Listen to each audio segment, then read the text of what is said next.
For the love of hockey. There you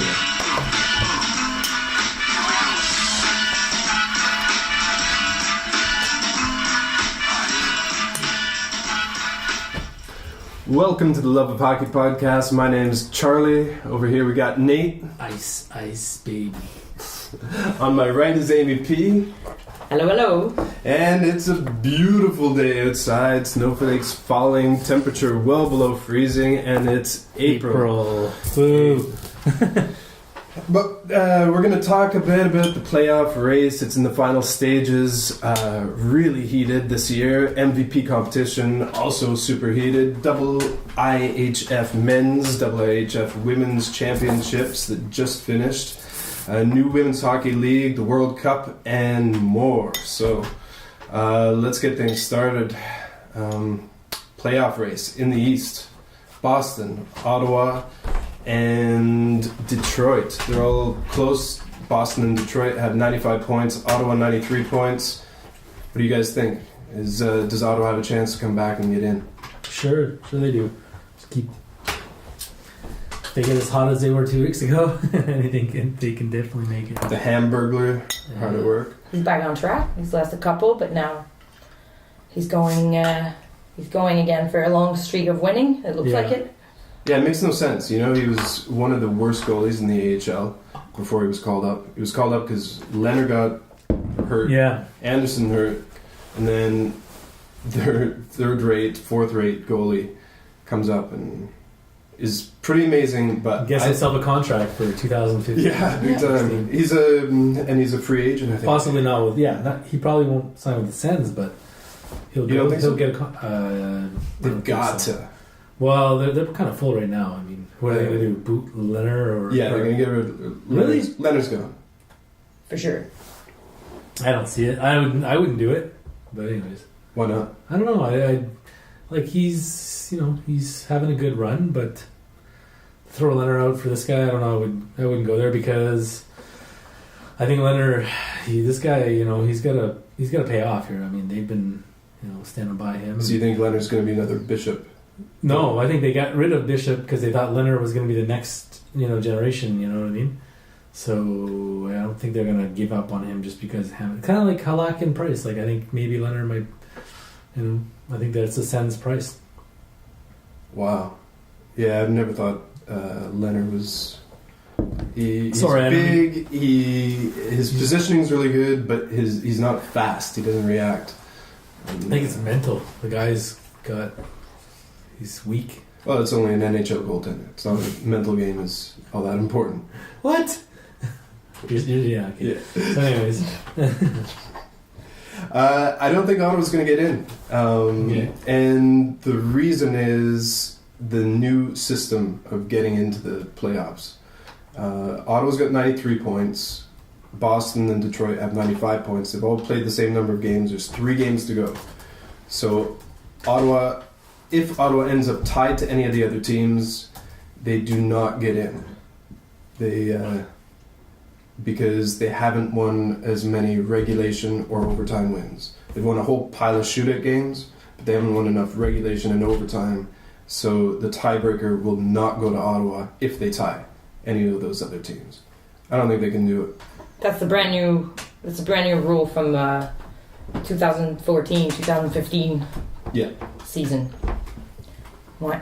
Because everyone's been complaining that the shootout is a horrible part of the game, so at least they're removing it from the playoff determinations. Before it used to be number of wins, and right now Ottawa's got 40 wins, and the other teams have at least 41. Pittsburgh's got 42. But the other teams have won at least 3 or 4 more regulation or overtime wins. So I think Ottawa's out. They're just not going to make it. And last night's game, playing Toronto out of the playoffs, and what happens? Ottawa cannot beat Toronto. Yeah, but I mean, that you're talking about if this is going to be a tie, I mean, they possibly could get in. I mean, they have 3 games left, I think. What is the 3 games? They've all got 3 games. Mm-hmm. So they need the other teams to Yeah, I know. That's The what I mean. Penguins lose all 3 of their games, which could be possible. And the Sens would have to win, a lot. And the Sens win all 3 games, then Exactly. You know, what would be the ranking then? It's possible, but I can't see Boston not making it in. They've got too much veteran experience. Detroit, same thing. And Pittsburgh. Yeah, but the thing is with Boston this year is that whenever the heat was on, they went deeper. And it seems like when the heat was on for the Sens, they excelled. So that's why I can see them doing it. But hey, Didn't they have like a bunch of injured players? Yeah. No, Boston did not have, and then their goalie's like lost his mind this year. Like he's something's going on with Rask. I don't know what it is.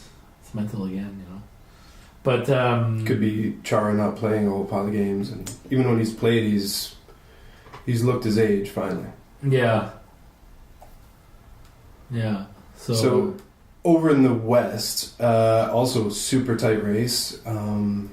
Vancouver's got 95 points, Calgary 93 points, and at the back, LA and Winnipeg. Go Jets. The same. This one's really interesting because Winnipeg's won more games than LA, and they're tied for points. But if the playoffs were to start right now, LA would get in and Winnipeg would be out. Because Winnipeg's only won 33 games in regulation or overtime, and LA's won 37. So tie goes to LA. I think it's good. Because it's at least it gives a tiebreaker. What you would prefer like a 1-game playoff? No, I like this. I think it's good. A 1-game playoff, another game. We've already got 16-game long playoffs. Yeah, maybe that's actually that sounds like international. Do or die. Yeah, but do or die is awesome. Like it's like, but for other leave it for the Olympics. The beauty of hockey or basketball. Yeah, are those 7 games. Yeah, the series. Yeah, you're right for sure. And you win one, and then you go to the second and the third. Yeah, I was just kind of dreaming of just coming off like a March Madness sort of mindset. Big game tonight. Who do you got? I know we're gonna go off. I could never cheer for Duke, so. Yeah, me too. Wisconsin, and I've been to, where the campus, the Wisconsin Badgers, since in Madison, Wisconsin. It's a pretty nice little town. It's a neat little town. Yeah. Who are the Final Fours? Badgers versus the Blue Devils. Yeah, Badgers. Badgers. We don't need no stinking Badgers. Anyways. Final Four is only 2 teams? They're down. They're down to 2 teams. Okay. Tonight's the final. Yeah, the final game's at 10:00 or something. Yeah. So the other big race is the MVP. And we just finished. So we're gonna talk about the race. Though we're gonna talk about, or we could talk like. Finishing Bufflin. the West, like Bufflin. I think that loss, the Jets losing Bufflin down the stretch, almost loses that race for them. What do you think? Was it deserved? It was a mean hit. It was a mean not hit. It was a mean cross check to the neck. Oh, that was that. What? Yeah, the Bufflin. He got 4 games suspended. He got 4 games because of that? Yeah. I didn't think it was that intentional. What? No, it was intentional. Hold on, I have to see it again, maybe. It was but it's not seeing it, whatever. It's context. So basically, defenseman, or no. Cherry covered this on Hockey Night in Canada. Yeah, so he's basically protecting his goalie. His goalie got swatted at a couple times, and he basically just tries to squash a guy with his stick. And he's a big kid, not to mention he's that a huge kid. Yeah, so maybe they're just you gotta know your own strength, buddy, because Bertuzzi, sorry, also a big guy. Yeah, almost settled at a court this year with Steve. Sorry, I forget his name, but I know that was his first name, Steve Moore. Steve Moore, yeah. Bertuzzi. Todd Bertuzzi. Todd, yeah. And that's another guy who didn't know his own strength and almost killed somebody and ruined his career. So maybe that's something you gotta understand. I think the reason that they penalize people or they do this is to deter them from doing it again. it's not we're gonna fine you and sit you out 4 games just because we want to. You know what I mean? It's used as basically, hey, dude, you're a big kid. Don't Play don't try to kill people. You know, and in this case, it should deter him because he might have cost his team getting exactly. the playoffs. Yeah, so it worked. But is it too harsh? Maybe. Yeah, probably 2 games would have been enough. What? 4 games. See, I think it should have been 10 games. Right away. A two-handed cross-check downwards, looking straight at a guy's back of his neck, hard. I mean, you have to look at it in slow motion even. Yeah, I didn't go there. So fast. Yeah. I mean, he really could have done huge damage, and 4 games just doesn't seem like anything. Mm. And in the past, when Shanahan was director of player safety, he was passing out some long suspensions. Yeah. Now Stefan can tell he's afraid of the arbitrator, because if they suspend a guy for, I think it's more than 6 games, it has to go to, the player has the right to take it to an arbitrator. And if the NHL loses an arbitration, then they look really bad, so they're not taking the risk of suspending people for long periods of time. Yeah. Well, look, I mean, you got to think, again, goes back to the context, not of the hit, but now it's like, okay, he's basically suspended for the remainder of the season. I think he gets back for the last game, but I think it's kind of like at this point, juncture in the season, 4 games is like 10 games, Shouldn't suspension, let's say we invent a new rule and suspension are effective in playoff seasons, wouldn't that slow down some guys a little bit? They are. Oh yeah, if you're suspended at the end of the regular season for 4 games. They're actually all collected, and then the suspension actually occurs start of the playoffs. Oh, I see. Start of the playoffs. If you're suspended playoffs. in December for 3 games. Oh, yeah, that's a good idea. You're not suspended right now, but you're not playing the 3 first games in the playoffs. It starts when the playoffs start. And for the other guys, well, then you can report it probably in the next season. You can do something about it. The only problem is that the really bad teams with a bunch of big bruisers who are not going to make it into the playoffs, they'd be like, hey, I'm not going to be suspended because we're not going to get into the playoffs. Well, there's a loophole right now, but I would need to think about it a little more. Yes. Interesting. But I think instead of paying, because I think the team, whenever they pay some money, I feel they have a budget for that, for fines and stupid things like that they have to pay for. I feel like the players don't really care about what happened, That's my... Well, no, I don't think that's right there. The player gets fined. The player pays out of his own pocket. I don't think there's a fund for fines, unless it's the coach. Maybe the coach would, the team would pay for it. But it's the person. The person pays for it. It goes into a fund, a charity fund or something like that. Oh no, the money that he pays in, it goes into something. I don't know where it goes there, but there is a fund for sure. But I'm talking about like Bufflin is paying out of his pocket. The Jets are not paying this fine to charity. It's a good idea, but okay. The league. Go to the league and then whatever. Okay. Yeah. But it's a slap on the wrist kind of fine. The guy's making millions. They're all slap on the wrist at this point, But no, you miss 4 games. Some guys, But So I thought it was okay. It was pretty intense, but maybe it wasn't as hard as we thought. He's not injured or anything like that, so it was fine. I don't know. So what did you make of the Kadri suspension a couple weeks ago now? From his team? Well, there were showing 2. Up late. He got what? Oh, and then one game, and then they got some kid's head. Yeah. And then they suspended I don't like 3 more games by the team suspension, and then the league suspension. Yeah. I don't know. Yeah, it was fine. Whatever. Suspend the guy. He's an idiot. Suspend him for talking. It was warranted there. He took the guy's head out. It was like the camera angle couldn't have been any better. It was almost like he was, you know what I mean? It was almost like a bird's eye view of it. It was that well captured, and he got 3 games, whatever. Yeah, I just don't get how. Well, I get it. The whole team seems to be hung out to dry. Like the Leafs.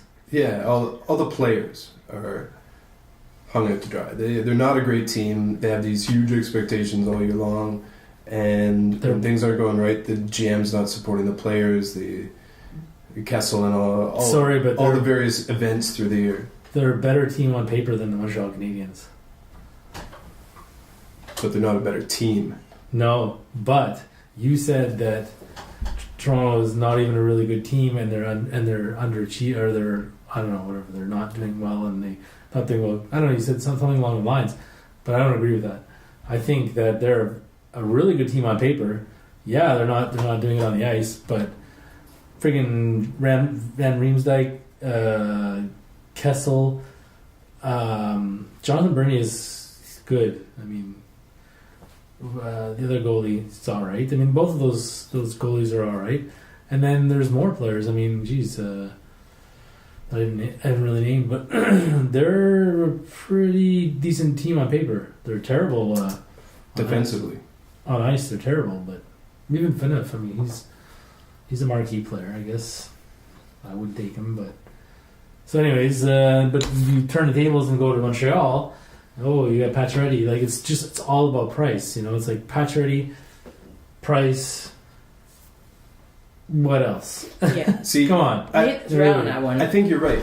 But on paper, the Leafs being a better team, I think it's the team management didn't give them the chance to win. They were not given the tools to win. Coaching change for no particular reason. No particular reason. No, that's wrong. But anyways, they're losing. He was doing better than the current coach, who has no experience. Who's an interim coach? As soon as they started losing, as soon as in December they started losing, they were tanking. It was all about McDavid. Yeah, I mean, yeah, in a big, yeah, I think so. I mean, it's just I didn't think that at the time, but this Horacek guy is who is this guy? He doesn't even look like a head coach. He doesn't look like a friggin'. He looks like a guy who sharpens skates in the arena, local arena, like the fake friggin', the hair gel and like, I don't know, this guy. What's his name? Horacek. Like, I don't know where he came from, but he's not a head coach. So, tanking, yeah. And he's got the interim tag. Yeah, he's just, yeah. I mean, I guess they probably never really planned it out. Like Carlisle was probably, they thought he was gonna pull it out or whatever. But Horacek, I mean, forget about this guy. He drives a Zamboni probably at night there, or some small town arena. Yeah. So what I mean is management jeopardized the season for players that should be doing better than they are, but they put the blame on the players. I think it's management. That's what I'm saying, right? Like created an environment that the team was going to lose. It wasn't the players that made the environment. No. But they're taking all the blame. That's what I don't like. The players are taking the blame, but the players were put together by management, and like I said, it's on paper. Putting names on paper, it's a pretty decent team. It's a playoff team. Yeah, they were put together by Mr. Truculent. But the players are not holding up their end of the bargain. So yes, it's the players' fault, 100%, 110%. I think if you have a dysfunctional leadership at the core of the organization, that's where it starts. The players are not going to. Yeah, that's where it starts. It doesn't start with the players. Wait a second.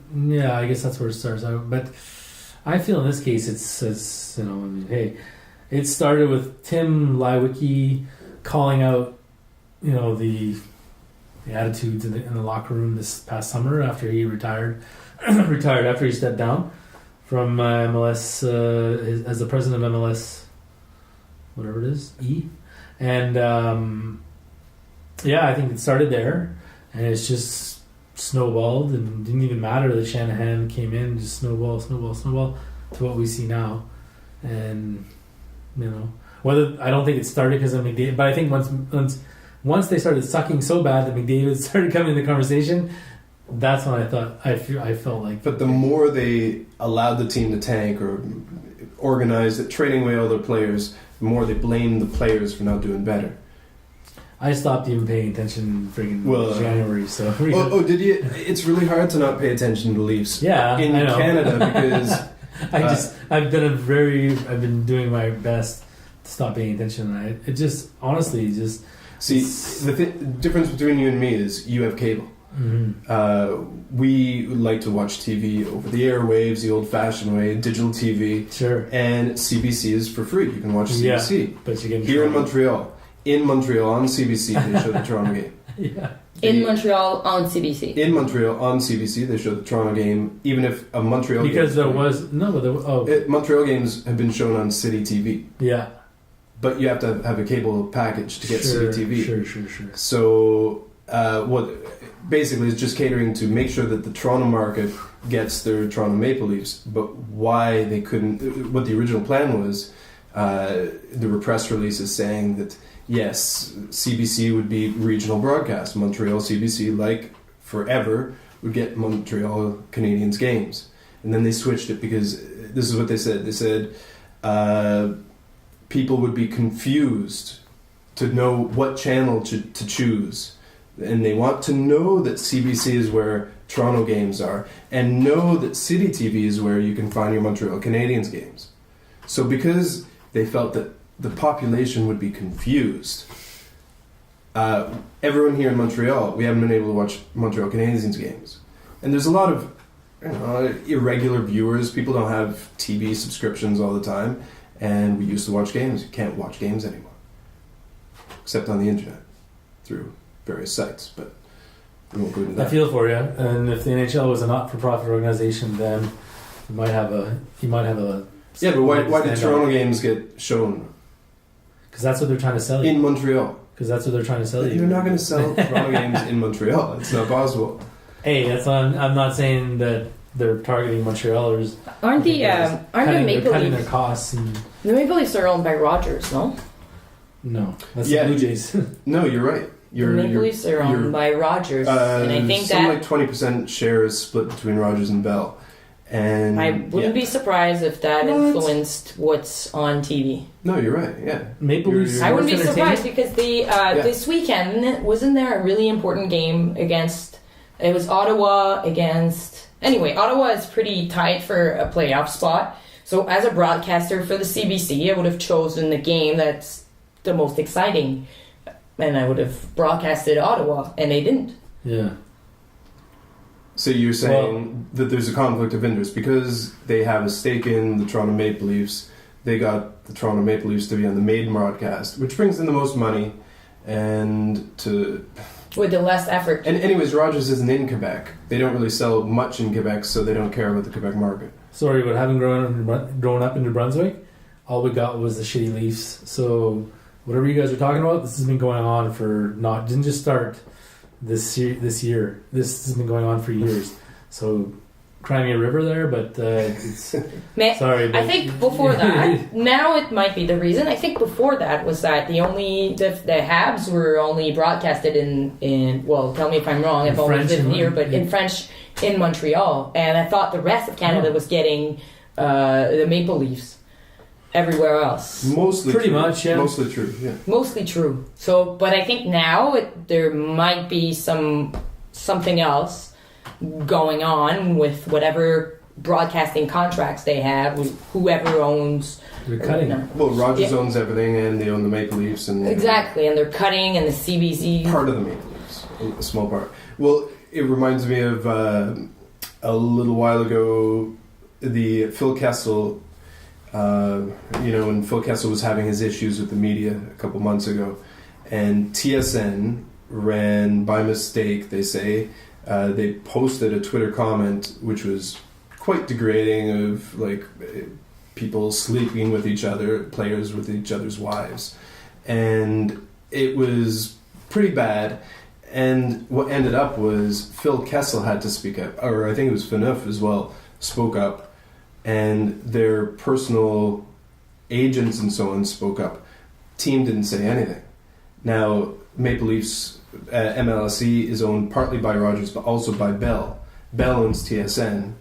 And so management of the Maple Leafs, who are aligned with TSN, didn't publicly speak to defend their player and say this is a terrible thing. No one in the management of Maple Leafs defended Phil Kessel against this. They're suing too. I think, but it had to be Phil Kessel. Like, why isn't the team supporting its players? This goes back to why I think, Phil Kessel doesn't feel supported. He didn't feel supported. He played poorly, but why would you play any better when this is your management system?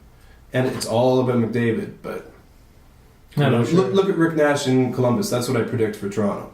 Even if they get McDavid, it'll be just like the Oilers. A horrible team with one great player. It's like the Oilers with Nugent Hopkins. Yeah, I agree. He'll just die a slow, sad death. However, McDavid doesn't seem like that kind of guy or hockey player, so I guess it would have to happen in BC because like McDavid he'll go wherever he's gonna go. He's gonna build that team around there. He's gonna do it himself. Look what Sidney Crosby's doing in Pittsburgh. You know what I mean? He's that kind of communicator. He's that leader. And I see that in McDavid. Not as much, I guess. Sidney was special. Like he still is special, but he was really special as a younger person, being that mature. But you see McDavid, he's pretty mature. So I think even if he goes to the Leafs, he'll be fine. I don't think David really has to learn from anybody else. He'll be fine, but will the team be fine? Nah. Yeah, they'll win the cup in probably 5-6 years. Yep. McDavid's that good. He'll bring the team up. Yeah. For sure. Well, they have something around 12-15% chance. 12.5 right now. Anyways, and then look, he's from the area. The media is gonna treat him like gold. It's a match made in heaven, but it's not gonna happen. Look, he's going to Buffalo. Let's be honest here. I hope Ottawa misses the playoffs, or I expect them to miss the playoffs, and then with their 2% chance, I hope they take McDavid. That'd be great. Yeah. As much as I wouldn't want to see him in the same division, hey, he's probably going to be there anyways. It's like all the teams are, we just talked about the Leafs and the Sabres, but if he ends up even in Phoenix, I don't know if Phoenix will stay there, but he might end up in Quebec as a Quebec Nordique. Yeah, right. Mm-hmm. I can see the Nordiques coming back before the Expos. Mark my words. Oh yeah, definitely. No doubt about that. Well, the province will put money into a team in Quebec City for a tiny little population base. Yeah, I think they already have. They built the stadium already. They built a stadium, and if they make on public dollars, but it's owned by a private company. Yeah, I know. But if they do make it good, is it time to talk about this arena? No, we'll come back to it at one point. Which arena? Quebec. Oh. No. Let's cover that another time. Let's take a break, and sure, we'll be back to talk some more.